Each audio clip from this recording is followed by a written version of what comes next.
The doors opened. Every head turned. She walked in like she had always belonged there. Unhurried, shoulders back, a deep burgundy gown brushing the white reflective onyx floor.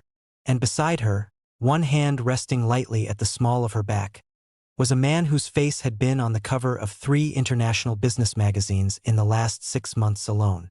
The string quartet stopped. Not because anyone told them to. They just stopped. At the altar, the groom's jaw tightened. His eyes found Vanessa before he could stop them, and for exactly 3 seconds, he forgot there was a bride standing next to him. She didn't look at him. Not yet. She simply found a seat near the back, crossed her ankles, and let the room figure out what it was feeling.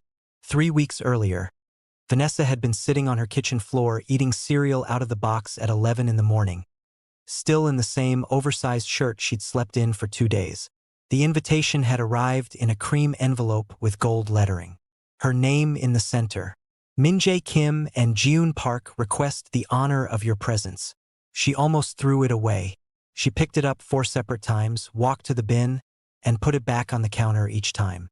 Min-jae had ended things 8 months ago. No fight, no dramatic speech, just a text, 3 lines that said he needed space to figure himself out. She had spent the first month believing him, the second month crying, the third month pretending she was fine. By the 8th month, she had nearly convinced herself she was. Then the invitation came, and scrawled at the bottom, in Min-jae's own handwriting, "Hope you've moved on." 4 words. That was all it took. She stared at that line for a long time. Not with rage, with something quieter and far more painful. The kind of humiliation that doesn't make you want to scream. It makes you want to disappear. She booked the flight to Paris that night. She didn't know why. She told herself it was closure. She told herself she just needed to see it, to watch him marry someone else and feel nothing and finally be free of it. She didn't tell herself the truth, which was that she could not stand the idea of him thinking she was somewhere small and still, waiting. She found the cafe 2 days before the wedding. It was the kind of Paris morning that felt like it was performing. Golden light on old stone, pigeons on the window ledge, coffee that arrived without her asking twice. She had her notebook open in front of her but hadn't written a word. She was too busy rehearsing all the confident things she was going to say at the reception and already knowing she wouldn't say any of them. That was when she said it, out loud, to no one. "I just need someone to walk in with me." She exhaled. "Anyone. A warm body and a nice suit. I have a nice suit." She looked up. The man sitting across from her. She had assumed he was reading. The open newspaper between them had been a wall. He was looking at her now. Not smiling. Not laughing. Just watching her with the kind of attention that made her sit up slightly without meaning to. He is a handsome Korean man, mid-30s, sharp features, a dark charcoal jacket that probably cost more than her rent. His coffee was still untouched. "I was thinking out loud," she said. "I know." He tilted his head slightly. "How far is the wedding?" "It's no. I'm not actually asking a stranger." "Why not?" She opened her mouth, closed it. "Because that's not how things work." He picked up his coffee. "Most things people say don't work are things they've never tried." She stared at him. He looked back at her, patient and completely unbothered, like a man who had nowhere better to be in the world than this small cafe table, waiting for her answer. "You don't even know me," she said. "No. But you looked like you needed someone to say yes." His name was Han Seo-jun. She found that out 40 minutes later when he handed her his card with the same quiet calm he'd used for everything else. She looked at the card, looked at him, looked at the card again. This is... She turned it over as if the back might say just kidding. "You're the Han Seo-jun? I don't think there are many of us. You run KM Capital. There was a profile piece about you in... I know what was written about me." She put the card down slowly. "Why would someone like you agree to do something like this?" He was quiet for a moment. Not uncomfortable quiet. Thinking quiet. Then, "Because you asked honestly. And because I find it more interesting than my afternoon was going to be." She should have said no. Everything sensible in her said no. She was already in over her head just sitting across from him in a cafe, and the idea of walking into Min-jae wedding on this man's arm was either the best thing she'd ever do or the kind of story that ended with her crying on a different floor in a different city. She picked up the card. "One night," she said. "Just the wedding.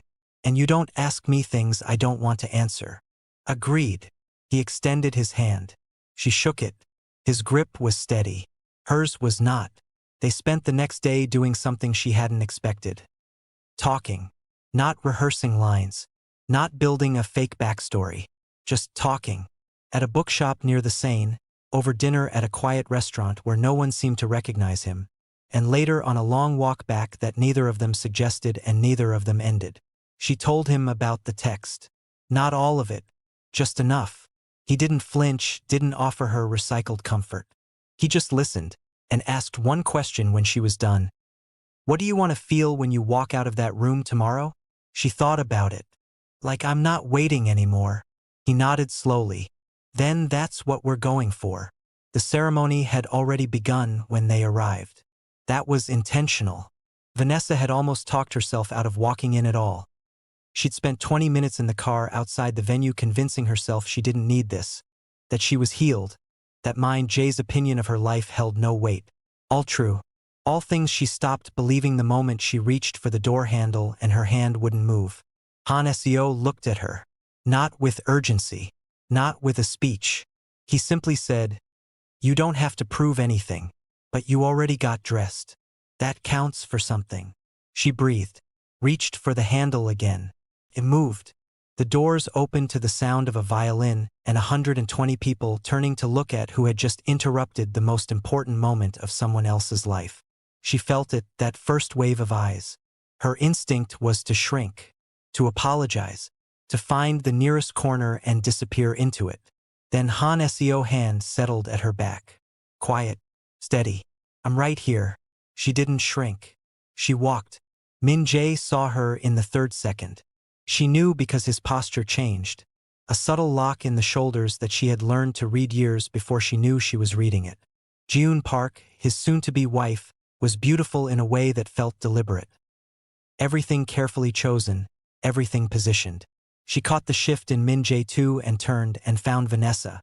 Then her eyes moved to Jae-min. Something in Jeon's expression recalibrated. The officiant cleared his throat and the ceremony continued. But the room had already split its attention. Vanessa sat through the vows with her back straight and her hands still in her lap. She didn't cry. She had expected to, had been quietly dreading it for days. But watching Min-jae say "I do" to someone else, she felt something she hadn't prepared for. Nothing dramatic. Just the soft, final closing of a door she hadn't realized she'd been holding open. It should have felt worse. Didn't. The reception moved to a grand hall on the floor above, and that was where everything shifted. Within 20 minutes of arriving, 3 people she had never met introduced themselves to Vanessa. Warmly, eagerly, with the kind of attention that had nothing to do with her and everything to do with the man standing next to her. A woman in a silver dress asked how long they'd been together. A man in a tuxedo told Han Seo he was a great admirer of his work and then looked at Vanessa like she was something rare. She smiled, said what she needed to say, kept her glass in her hand to have somewhere to put her fingers. Later, Han Seo leaned close. "You're doing that thing where you're present but not there." She looked at him. "How do you know what I look like when I'm not there?" "I've been watching you for 2 days." She didn't have an answer for that. She turned back to the room. Min-jae found her at the edge of the terrace. She heard him before she saw him.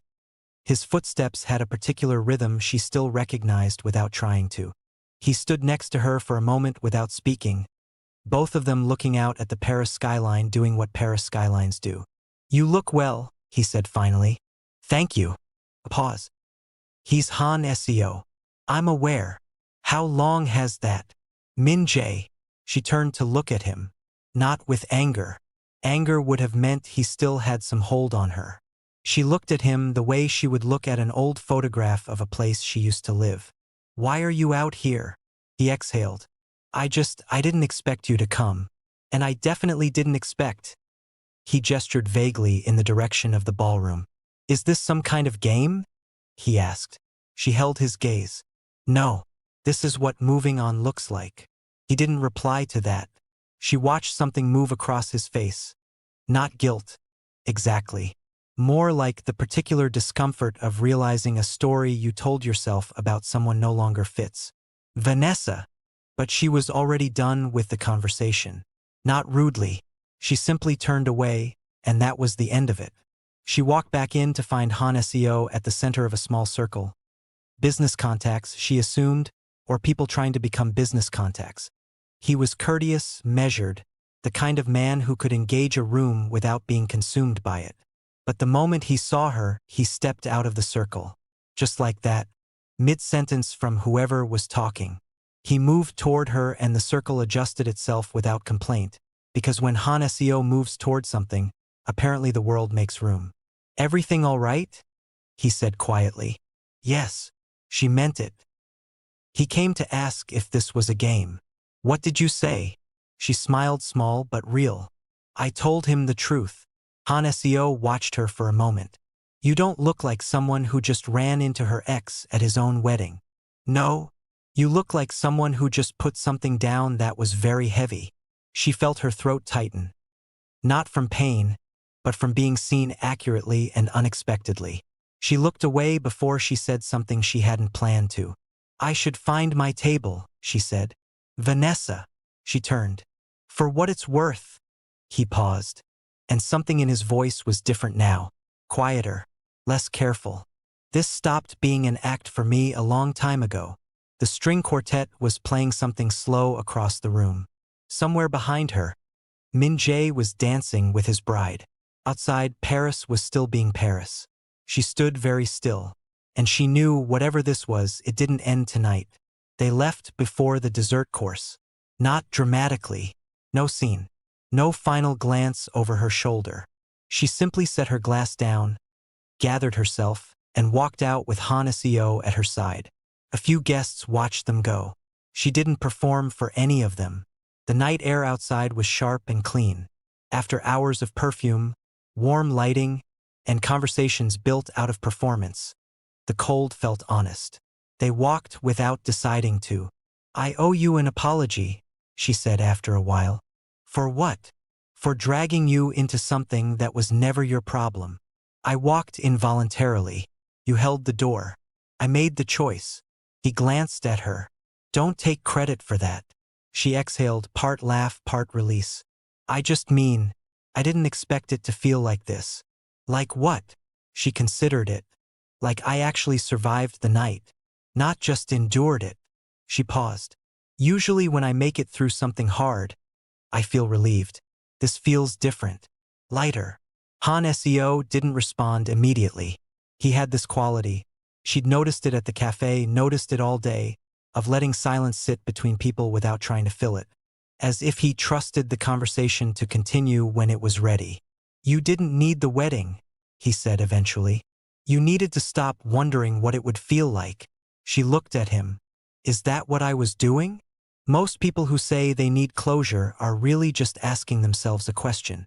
He tilted his head. "Tonight you got the answer." She thought about the moment on the terrace. Min-jun's face. The way it had felt. Not triumphant, not bitter, just finished. Like the last line of a book she'd been trying to find the ending of for almost a year. "He said he made a mistake," she said quietly. "At the end. Before I walked away." Han Seo was quiet. "I didn't feel what I thought I'd feel." "What did you feel?" She thought about it honestly. "Tired. And a little sad, but not for myself. For the version of me that spent 8 months hoping he'd say it." They had reached a low stone wall overlooking the river. She stopped. He stopped beside her.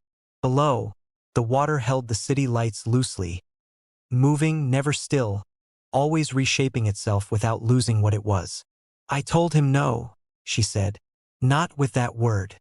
But he understood. "I know. I was watching." She turned to look at him. "From across a full ballroom?" "I wasn't watching the room." Something shifted in the air between them.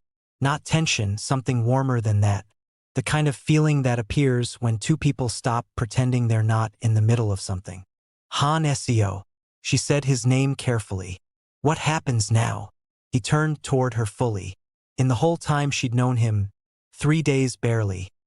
She had never seen him look uncertain. He always seemed to occupy exactly the space he intended. But just now, something behind his eyes was working through something unhurried and real. Honestly, he said, I don't know. And I'm not a person who says that often. She smiled at the honesty of it. I planned one night, he continued. I planned to help you walk in. I didn't plan anything after that because there was nothing to plan. He looked out at the water. Now there's something to plan. We barely know each other. We know more than people usually do this fast. She couldn't argue with that. In 3 days they had covered territory that most people spent months orbiting around. Grief, pride, fear, the things you want but won't admit out loud. She knew that he had built his company from almost nothing at 26. She knew he drank his coffee without sugar because sweetness in the morning felt like a lie. She knew that when something made him think, he went quiet the same way she did. She knew he had looked at her, properly looked at her, before he'd ever asked her name. At the airport the next morning, they stood at the point where their terminals split in different directions. She had her carry-on. He had a single bag. First class, probably. She didn't ask. She watched him for a moment like she was trying to hold something still that was already in motion. Thank you, she said. Not for the wedding. For all the parts before and after. You would have been fine without me. Maybe. She tilted her head. But I'm better with you. He held her gaze. Then we agree on something important. She laughed. A real one, unguarded and warm. The kind she hadn't heard from herself in longer than she could place. He reached out and tucked a loose twist of hair away from her face. A quiet gesture. No performance. Just care. What happens after tonight? He asked. She looked at him. No pressure, no rush. Just the open air of something brand new. Still unheld. Still possible. She smiled. We find out. And sometimes that's all it takes. Not a perfect plan, not a certain outcome. Just two people choosing the same direction, one step at a time. Sometimes the love you lose is only there to lead you to the one you deserve. If the story moved you, hit the like button and subscribe. There's a lot more where this came from. Drop a comment. Would you have walked through those doors?